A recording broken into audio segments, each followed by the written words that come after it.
Good morning, students. How are you? I hope you are fine at your home and doing your homework regularly. So, बेटा आज मेरा गला थोड़ा सा ख़राब होने की वजह से आवाज़ थोड़ी सी अच्छी नहीं है, लेकिन फिर भी मैंने ट्राई किया है कि मैं आपको लेसन थर्ड थोड़ा सा रीड करवाऊँ। तो हम चैप्टर फर्स्ट और सेकंड आवर पास्ट का कंप्लीट रीड कर चुके हैं और आज हम चैप्टर थर्ड स्टार्ट कर रहे हैं।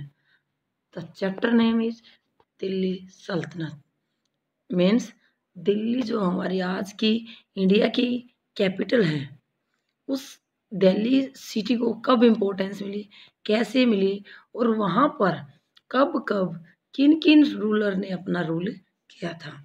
तो दिल्ली सल्तनत के बारे में हम रीड करेंगे जो हमने चैप्टर फर्स्ट और सेकंड में रीड किया है। चैप्टर फर्स्ट में हमने 1000 ईयर की ड्रेसिंग जो चेंजेस थे उसके बारे में रीड किया। सेकंड में हमने नए किंग्स थे, किंगडम्स थे, राजाओं द्वारा जो जो राजधानियां बनाई गई थी, जिसमें हमने राष्ट्रकूट, प्रतिकार, चोल डेंसिटी के बारे में रीड किया था। तो आज हम दिल्ली सल्तनत यानी कि जितने भी सुल्तान थे जिन्होंने दिल्ली पर रूल किया था उनके बारे में रीड करेंगे। So start now chapter third.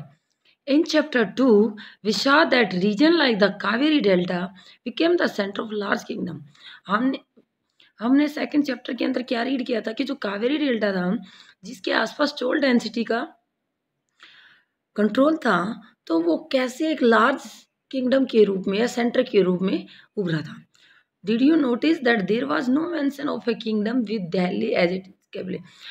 और आपने क्या नोटिस किया कि इन चैप्टर से फर्स्ट चैप्टर में, सेकंड चैप्टर में अभी तक दिल्ली के कैपिटल के बारे में कोई भी जिक्र नहीं किया है, कोई भी वर्णन नहीं किया है। That was because Delhi became an important city only in the 12th century. तो क्या हमारी जो दिल्ली है वो कब इम्पोर्टेंट सिटी बनी थी? 12th सेंचुरी में। इससे पहले ये इम्पोर्टेंट नहीं थी, ना इसका कहीं पर कोई ज़्यादा वर्णन किया गया है। Take a look at table 1। जैसे कि हम अभी आगे ये टेबल 1 करेंगे, इस पे हम देखेंगे कि ये जो दिया गया है 12th सेंचुरी से लेकर ये हमारी 15th सेंचुरी के तक जितने भी जो रूलर थे जिन्होंने हमारी दिल्ली को अपने कंट्रोल में रखा था। तो फर्स्ट इज अनंगपाल। ये कौन सी डेंसिटी के थे? तोमर राजपूत थे ये, और चौहान भी राजपूत थे। ये दोनों आपस में क्या हुआ, वॉर किया, और किस पर कंट्रोल करने के लिए? दिल्ली पर कंट्रोल करने के लिए। ओके, फिर जैसे हमने चौहान के बारे में, मोहम्मद गोरी के ताराइन फर्स्ट और ताराइन सेकंड के बारे में चैप्टर सेकंड में रीड किया। अब तो टर्कीज रूलर थे, वो कौन कौन से थे? कुतुबुद्दीन ऐबक, शमसुद्दीन इल्तुतमिश, रजिया और गियासुद्दीन बलबन। उन्होंने 1206 से लेकर 1287 तक ये 4 रूलर थे जिन्होंने हमारी दिल्ली पर रूल किया था। फिर आगे खिलजी डेंसिटी। खिलजी में 2 रूलर थे मेन, जलालुद्दीन खिलजी और अलाउद्दीन खिलजी। और फिर तुगलक डेंसिटी में है गयासुद्दीन तुगलक, मोहम्मद तुगलक, फिरोज शाह तुगलक। इनके बारे में हम इस लेसन के अंदर रीड करेंगे। और फिर सैयद डेंसिटी, खिजर खान, और फिर लोधी डेंसिटी। लोधी डेंसिटी का जो इब्राहिम लोधी रूलर था उसको हराकर मुगल एम्परर, जो फर्स्ट मुगल एम्परर इंडिया में आया था बाबर, उसने यहाँ पर अपना एम्पायर स्थापित किया। तो इन सब के बारे में हम चैप्टर थर्ड में रीड कर रहे हैं। तो इस टेबल के बारे में हमने देखा, Delhi first become the capital of kingdom under the Tomar Rajput. अब सेकंड पैराग्राफ की फर्स्ट लाइन में हम दोबारा रीड कर रहे हैं कि जो हमारी दिल्ली थी वो पहली बार कैपिटल किसने बनाया था उसको? तो ये तोमर राजपूत ने। ये एक्सरसाइज का क्वेश्चन भी है हमारा। तो तोमर राजपूतों ने हमारी दिल्ली को फर्स्ट कैपिटल बनाया था। Who were defeated in the middle of 12th century. Tomar Rajput के जो अनंगपाल थे, किसने हराया उनको? कब? Middle of the 12th century by the Chauhan. चौहानों के द्वारा हराया गया, जिसको हम चामान बोलते थे। लास्ट लेसन में हमने रीड किया ऑफ अजमेर। अजमेर जगह पर तोमर राजपूतों को हराया गया 12th सेंचुरी में चौहानों के द्वारा। It was under the Tomar and Chauhan and that Delhi became important commercial centre. तो तोमरों के कारण और चौहानों के कारण ही दिल्ली क्या बन पाई? एक महत्वपूर्ण व्यापारिक केंद्र बन चुकी थी। मैनी रिच जैन मर्चेंट, यहाँ पर बहुत सारे अमीर जैन व्यापारी लिव्ड इन द सिटी रहते थे एंड कंस्ट्रक्टेड सेवरल टेम्पल, और अलग कई प्रकार के मंदिरों का निर्माण भी करवाया। कॉइन मिंटेड एयर, और उन्होंने अपने नाम के सिक्के बनवाए। किन्होंने? तोमर राजपूतों ने और चौहानों ने। कॉइन मिंटेड एयर, जो यहाँ सिक्के बनाए थे दिल्ली के अंदर, उनको कार्ल दहलीवाल, क्या नाम दिया गया था उन सिक्कों को? Dehliwal. Had a wide circulation, जो एक किस में रहे? चलन में रहे, जिनका काफ़ी यूज किया गया था। The transformation of Delhi into a capital that controlled vast area of the subcontinent started with the foundation of Delhi Sultanate in the beginning of the 13th century. अब 13th सेंचुरी में जो starting हुई थी किसकी? दिल्ली सल्तनत की। तो उसके बाद से हमारे इंडियन सब कंटिनेंट के अंदर दिल्ली जो सल्तनत थे, इसके आसपास एरिया को क्या कर दिया गया था? दिल्ली सल्तनत की स्थापना की गई थी। दिल्ली के आसपास का एरिया था, तो यहाँ पर जो सुल्तान थे उनके द्वारा अपनी सल्तनत का निर्माण कर लिया गया था या स्थापना कर ली गई थी। कब? 13th सेंचुरी की शुरुआत में। Take it look at the table 1 again, identify the 5 density and together made the Delhi Sultanate. अब हम दोबारा एक बार नज़र डालेंगे उन 5 डेंसिटी पे जिन्होंने हमारी दिल्ली को सल्तनत बनाया था या हमारी दिल्ली पर रूल किया था। तो ये हमने अभी पहले बता चुके हैं। तोमर, चौहान, टर्की रूलर, खिलजी, तुगलक, सैयद और Lodi dynasties. Delhi sultans built many city in the area, इस एरिया में कई क्या बनाई? सिटीज, शहर बनाए। That we now know as Delhi, जिसको हम आज दिल्ली के नाम से जानते हैं। Look at map 1 and locate Delhi, गुना, सीरियन, जहांपना। हम यहाँ कौन कौन से शहरों की बात कर रहे हैं? तो यहाँ हम जैसे सीरी शहर, जहांपना शहर और दिल्ली शहर, ये इन्हीं सल्तनत के द्वारा बनाई गई थी। जैसे ये ओज सुल्तानी है, ओज खास है, फिरोज शाह कोटला है, ये सब एरिया है दिल्ली सल्तनत के टाइम पे ये बनवाए गए थे। ओके स्टूडेंट्स, अब ये रूलर के बारे में ही आगे हम रीड करेंगे, तो ये आप अच्छी तरह से समझ लेना।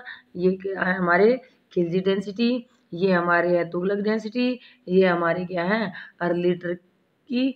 तो इस प्रकार ये क्या, इन्होंने कितने टाइम पीरियड यहाँ पर रूल किया? इन्होंने इतने टाइम पीरियड यहाँ पर रूल किया। अब ये है, ये अनंगपाल, ये तोमर राजपूत है, और ये सेकंड नंबर पर चौहान है, जो पृथ्वीराज चौहान ने हमारे यहाँ दिल्ली सल्तनत पर अपना रूल किया था। ओके,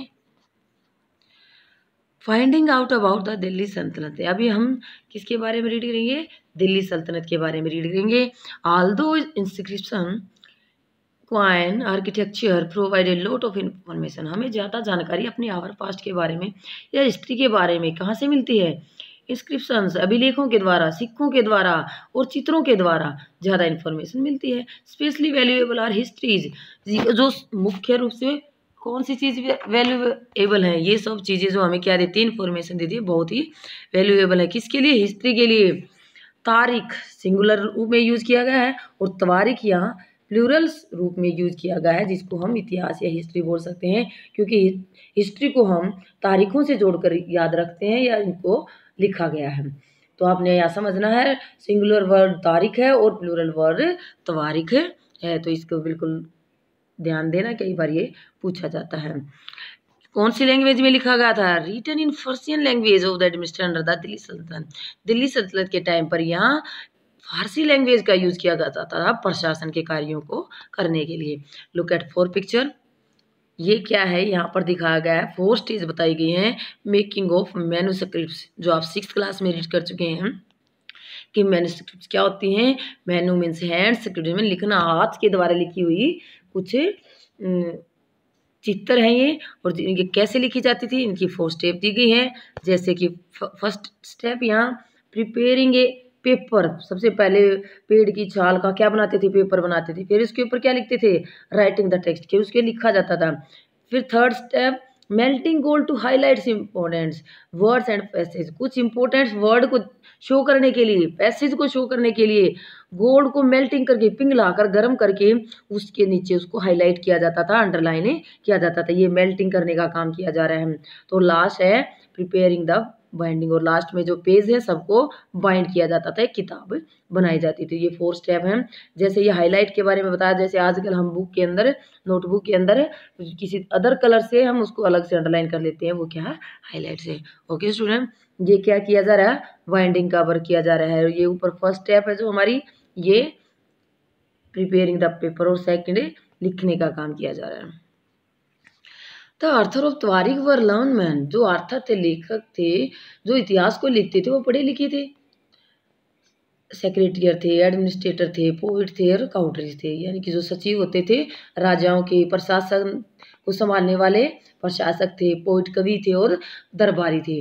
वो रिकाउंट इवेंट्स, वो क्या काउंट करते थे, घटनाओं को रिकाउंट करते थे। एंड एडवाइज रूलर, और किसको सलाह देते, शासकों को, on governance emphasis and importance of the just rule, वो शासकों को सरकार कैसे चलाई जाती है, कैसे न्याय से शासन किया जाए, या न्याय संगत शासक कैसे जाए, उन बातों पर कैसे किया जाए, उन बातों पर बल दिया जाता है। अब यहाँ हम ये क्वेश्चन के अंदर है कि सर्कल ऑफ जस्टिस क्या है, इसके अंदर हम रीड करेंगे कि सर्कल ऑफ जस्टिस क्या है। ये किसके द्वारा लिखा गया है, फकरे ए मुबदीर, तो इसके द्वारा लिखा गया, राइटर है, इसने क्या लिखा है कि king can not survive without soldier, है कि राजा जीवित नहीं रह सकता किसके बिना, सैनिकों के बिना। And soldier can not live without salary, और जो सैनिक है वो किसके बिना जीवित नहीं रह सकते, सैलरी के बिना। तो सैलरी किसको मिलती थी, सोल्जर को, और यहाँ सोल्जर के बिना कौन नहीं रह सकता, king. Salary come from the revenue collect from peasants, तो सैलरी कहाँ से आती थी, जो रेवेन्यू कलेक्ट किया जाता था, लगान कलेक्ट किया जाता था, किससे, किसानों से। But peasants can pay revenue, परंतु जब किसान कब पे कर पाएंगे लगान को, only when they are prosperous and happy, जब वो समृद्ध होंगे, अमीर होंगे या खुश होंगे। अगर वो खुश नहीं होंगे, उनके पास पैसा नहीं होगा, तो वो क्या नहीं पे कर पाएंगे, लगान पे नहीं कर पाएंगे। This happen when the king promote justice and honest, इस प्रकार राजा क्या कर सकता है, राजा न्याय और ईमानदार प्रशासन को बढ़ावा दे सकता है। Keep the following additional detail in mind, इसके अलावा कोई कुछ अन्य बातों का भी ध्यान रखना था। The Arthur of the Tariq lived in the cities, यानी कि जो राइटर थे वो कहाँ रहते थे, ज़्यादातर शहर के अंदर, मेनली दिल्ली के अंदर। And hardly ever in village, मुश्किल से कुछ गांव में रहते होंगे, नहीं तो ज़्यादातर राइटर शहर में रहते थे। The open road their history for sultan, वो अपनी हिस्ट्री किसके लिए लिखते थे, सुल्तान के लिए, राजा के लिए। In the hope for rich reward, क्या आशा थी उनको कि जो इनाम मिलेंगे वो अच्छे इनाम मिलेंगे, किससे, राजा से, तो राजा से इनाम की उम्मीद में वो हिस्ट्री को लिखते थे। These author advise rulers on the need to preserve an ideal social order based on birth rights and gender distinctions, their ideas were not shared by the everybody. ये जो ऑथर थे, लेखक थे, ये एडवाइस देते थे रूलर को, जब राजा को जरूरत होती थी कुछ आदर्श सामाजिक बातों पर, ज़्यादा सामाजिक व्यवस्था को बनाए रखने के लिए ज़्यादा एडवाइस देते थे। क्या थी आदर्श समाज की जो मेन था, बर्थ राइट, जन्म से अधिकार, यानी कि लोगों को जो जन्म से अधिकार मिले वो मिलने चाहिए। एंड जेंडर डिस्टिंक्शन, यानी औरत और मर्द में पहले हमारे आवर पास्ट में क्या किया जाता था, भेदभाव किया जाता था, उसको बनाए रखने के लिए राजा को क्या देते थे, सुझाव देते थे। अब बर्थ राइट का मीन क्या है, ये साइड में दे रखा है हमारा, तो इसके हम इस डिटेल से रीड करेंगे। ये बर्थ राइट है और ये हमारा जेंडर डिस्टिंक्शन है। तो बर्थ राइट क्या है, privilege claims an account of the birth, यानी कि जन्म से ही मिलने वाले अधिकार, विशेष अधिकार।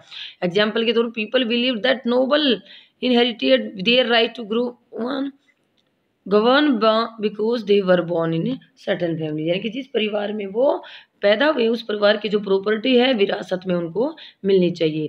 अब gender distinction, social biological difference between women and man, यानी आदमी और औरत के बीच में जो सामाजिक भेदभाव है उनको। Usually this difference are use to argue that man are superior to women, तो इसमें क्या बताया गया है कि आदमी को सुपीरियर माना गया है, किसकी बजाय, महिला की बजाय, एक ओर्थ की वजह, इसके बारे में एक ओर्थ को कम इम्पोर्टेंस दी गई इस पैराग्राफ के अंदर रीड करेंगे। इन 1213 कब 1213 ये यहाँ कौन रजिया सुल्तान क्या बनी थी, सुल्तान बनी थी, कहाँ की, दिल्ली की। तो किसकी डॉटर थी, Iltutmish daughter. The chronicler of the age, उस टाइम का जो राइटर था या इतिहासकार था वो था मिनाजे सिराज। तो उसने रिकग्नाइज किया that she was more able and qualified than all her brother, जिसके जितने भाई थे यानी कि 3 या 4 ब्रदर थे उनसे वो सबसे ज़्यादा योग्य थी और एबल थी, क्वालिफाइड थी, ज़्यादा उसको सक्षम थी। तो इस प्रकार but he was not comfortable at having a queen as, लेकिन वो लेखक भी आसानी से उसको अपना शासक यानी रानी को एक शासक नहीं बनाना चाहता था। तो उस टाइम पे आदमियों की क्या थिंकिंग थी कि औरत कभी भी क्या नहीं बन सकती, रानी नहीं बन सकती या शासिका नहीं बन सकती। Nor were the noble happy at attempt to rule independently, और जितने भी उनके नीचे अधिकारी थे या सरदार थे वो भी रानी को स्वतंत्र रूप से अपनी शासिका स्वीकार नहीं करने मानना चाहते थे। किसको, रजिया सुल्तान को। She was remove from the throne in 1240, उसको सिंहासन से हटा दिया गया। कब, 1214 को। तो अब यह कितने साल तक उन्होंने ये रूल किया, ओनली 4 ईयर, क्योंकि 1236 में क्या बनी थी, वो सुल्तान बनी थी। और कब हटा दिया गया था, 1240। क्यों हटा दिया गया, क्योंकि जो वहाँ के पीपल थे वो नहीं चाहते थे कि उनकी जो रूलर है या उनका जो सुल्तान है वो रजिया सुल्तान है न बने। ओके, अब मिनाज सिराज ने यहाँ बताया गया है queen rule went against ideal social order, यानी कि जो रानी जो बनती है वो किसके अगेंस्ट है, जो भगवान ने क्या बनाए हैं, रूल बनाए हैं सोशल ऑर्डर के अकॉर्डिंग।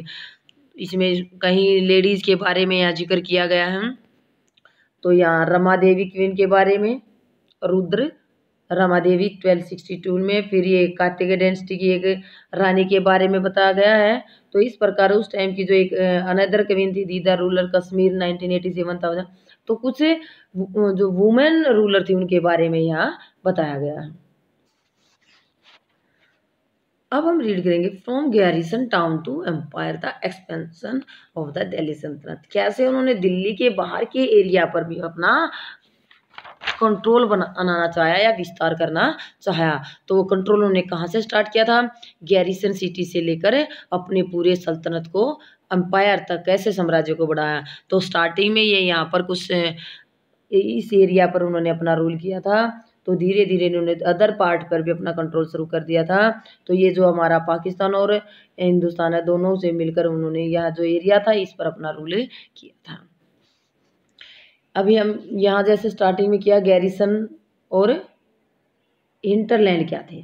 तो हिंटरलैंड क्या था, the land adjacent to a city or part that supplies with goods and service, एक ऐसा एरिया जो किसी शहर या बंदरगाह के आसपास हो, यानी कि जो शहर जैसे दिल्ली शहर है उसके आसपास का एरिया है, या कोई पोर्ट है जहाँ शिप के द्वारा सामान को लाया जाता है, इंपोर्ट किया जाता है और एक्सपोर्ट किया जाता है, तो उसको बोलते हैं हिंटरलैंड। एंड गैरिसन टाउन क्या है, फोर्टिफाइड, यानी किला बनाया गया है सेटलमेंट रहने के लिए विद सोल्जर, किसके, जो सैनिक हैं वहाँ जो रहते हैं, किले बनाए गए जहाँ पर सैनिक रहते हैं।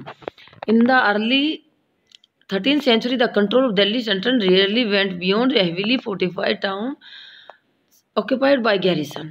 तो 13th century की जो शुरुआत थी, आरंभिक सालों में दिल्ली के जो सुल्तान थे उन्होंने गैरिसन, अभी बताया था गैरिसन कौन से स्थान थे, सेटलमेंट विद सोल्जर, जहाँ पर सैनिक रहते थे, अपने सेना रखता था राजा, उनको गैरिसन लैंड बोलते थे।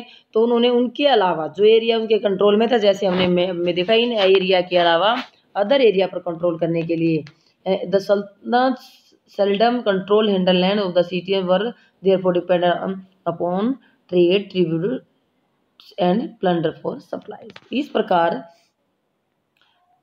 जो शहरों से रिलेटेड थी और जो उनका हिंटरलैंड था वहाँ पर जो कंट्रोल था, उस कंट्रोल को और बढ़ाने के लिए उन्होंने डिपेंडेंट अपॉन ट्रेड्स, व्यापार, टैक्स और लूटपाट पर ही निर्भर रहना पड़ता था। तो हिंटरलैंड या गैरिसन टाउन थे उन पर उनका कंट्रोल, हिंटरलैंड के एरिया थे वहाँ पर कम कंट्रोल था और गैरिसन टाउन पर may be more. Controlling garrison town in distance Bengal and Sindh, यानी कि जो गैरिसन टाउन है यहाँ बैठे बैठे जो दूर के स्थान है जैसे बंगाल है, सिंध है, फ्रॉम दिल्ली, दिल्ली से जो एरिया दूर पड़ता है बंगाल और सिंध का, वाज एक्सट्रीमली डिफिकल्ट, क्योंकि ज़्यादा डिफिकल्टी होती थी वहाँ पर रूल करने में। रेबिलियन होते थे, विद्रोह होते रहते थे, वार होते, युद्ध होते रहते थे, एवन बैड वेदर या ये जो वेदर है मौसम उसके खराब हो जाने से, should snap fragile communication routes, तो उनके जो संचार के साधन थे उनमें भी क्या आ जाती थी, वो भी कई बार बंद हो जाते थे, या जो जहाँ से उनके पास सूचनाएं मिलती थी वह सूचना यानी बंद हो जाती थी। Delhi authorities were also challenge by Mongol invention from Afghanistan, तो दिल्ली जो शासक थे उनको भी कई चुनौतियों का सामना करना पड़ा। किसके द्वारा चुनौती दी गई थी? मंगोलों के द्वारा, जो अफगानिस्तान से आए थे। बाई गवर्नर्स, कई बार सूबेदारों के द्वारा। Who rebel at any sign of the sultan weakness, जैसे ही उनको सुल्तान की कोई कमी नजर आती वो उसकी जो एरिया था उस पर अटैक करते थे। कौन? जो उसके सूबेदार थे, उसके नीचे काम करते थे। द सल्तनत बेयरली सर्वाइव्ड दीज चैलेंजेस, इस प्रकार इन चुनौतियों के आगे मुश्किल से वो अपना आप को बचा पा रहे थे दिल्ली सल्तनत। It's consolidation occurred during the region of Ghiyasuddin Balban, further expansion under Alauddin Khilji and Muhammad Tughlaq. लेकिन ज़्यादा जो विस्तार हुआ था दिल्ली के एरिया का वो इन 3 शासकों के द्वारा ज़्यादा किया गया था। एक Ghiyasuddin Balban, second is Alauddin Khilji, third is Muhammad Tughlaq, जिसके बारे में हम आगे रीड करेंगे। The first set of the campaign है, जो फर्स्ट कैंपेन चला गया था दिल्ली सल्तनत के द्वारा, वो क्या था? इंटरनल फ्रंटियर, यानी कि आंतरिक रूप से भीतरी सीमाओं के अंदर क्या शुरू किया गया था? कैंपेन शुरू किया गया था। जिन एरिया पर उनका कंट्रोल था वहाँ इन्होंने कैंपेन शुरू किया। किसने? सल्तनत के दौरान। सल्तनत aimed at consolidating the hinterlands of the garrison towns. During these campaigns forest were cleared in the Ganga Yamuna Doab and hunter gatherer and pastoralists expelled from their habitat। तो जो फर्स्ट अभियान था वो कौन से एरिया में? Internal frontier में। सुल्तान का एम क्या था उस टाइम पे? ज़्यादा ध्यान किस पे रखना? हिंटरलैंड के और गैरिसन टाउन पे। इस कैंपेन के द्वारा फॉरेस्ट को क्या किया गया? काटा गया, क्लियर किया गया। कहाँ के एरिया के फॉरेस्ट को? गंगा यमुना के बीच का जो एरिया था जहाँ फॉरेस्ट को काटा गया। हंटर गैदर जो वहाँ रहते थे, शिकार करने वाले या फॉरेस्ट प्रोड्यूस को इकट्ठा करने वाले जो हंटर गैदर थे वो वहाँ रहते थे, उनको वहाँ से हटा दिया गया था, उनको वहाँ से भगा दिया गया था उनके अपने निवास स्थान से। These land were given to peasant, ये स्थान किसको, ये जगह किसको दी गई, ये जमीन किसको दी गई? किसानों को। एंड एग्रीकल्चर वाज इनकरेज्ड, और खेती को ज़्यादा बढ़ाया गया। न्यू फॉरेस्ट्स नए किले बनाए गए, गैरिसन टाउन बनाए गए, नए टाउन वर एस्टेब्लिश, नए शहर बसाए गए। टू प्रोटेक्ट ट्रेड रूट्स, किसकी सुरक्षा के लिए? जो व्यापारिक रास्ते थे उनको सुरक्षित रखने के लिए। टू प्रमोट रीजनल ट्रेड, और अपने क्षेत्रीय व्यापार को प्रमोट करने के लिए। द सेकंड एक्सपेंशन कौन सा था? Occurred along the external frontier of the सल्तनत, तो दूसरा जो मेन चला था वो एक्सटर्नल फ्रंटियर, वो था इंटरनल फ्रंटियर फर्स्ट हमने, यानी कि बाहरी सीमाओं को बढ़ाना। अब तो अंदर के एरिया में कंट्रोल रखना। अब सेकंड पार्ट क्या बना दिया? External frontier. Military expedition into southern India started during the reign of Alauddin Khilji, यानी कि जो अलाउद्दीन खिलजी सुल्तान बने उसके बाद उसने अपनी सेना को बढ़ाया और अपनी सेना को आगे साउथ के एरिया को कैप्चर करने के लिए उन्होंने वहां पर भेजा था। कल्मिनेटेड विद मोहम्मद तुगलक, बाद में मोहम्मद तुगलक ने भी उसको विस्तार ज़्यादा किया हमारी दिल्ली सल्तनत का। इन देयर कैंपेन, उन्होंने अपने अभियानों में सल्तनत आर्मीज कैप्चर एलिफेंट्स, जो सुल्तानों की सेना थी वो कैप्चर करती थी, पकड़ती थी। किस को? एलिफेंट्स को, हॉर्स को, स्लेव्स मीन दासों को, यानी कि जो गरीब लोग थे या युद्ध में जो हार जाते थे। कैरिड अवे प्रीसियस मेटल, और वहाँ से जो मूल्यवान पत्थर वहाँ मिलते थे या मेटल जो उसको मिलता था, जो भी कीमती धातुएं मिलती थी उनको वो अपने यहाँ ले आते थे।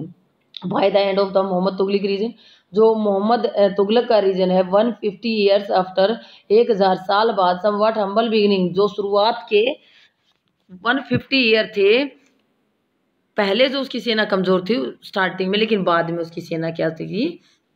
अच्छी बन गई थी। The army of the Delhi सल्तनत had marched across a large part of the subcontinent, Delhi सल्तनत यानी किसके टाइम में? मोहम्मद तुगलक के टाइम में जो उसकी सेना थी उसने सब कंटिनेंट के बड़े बड़े पार्ट को पार करके आगे अपनी सेना को भेज दिया था।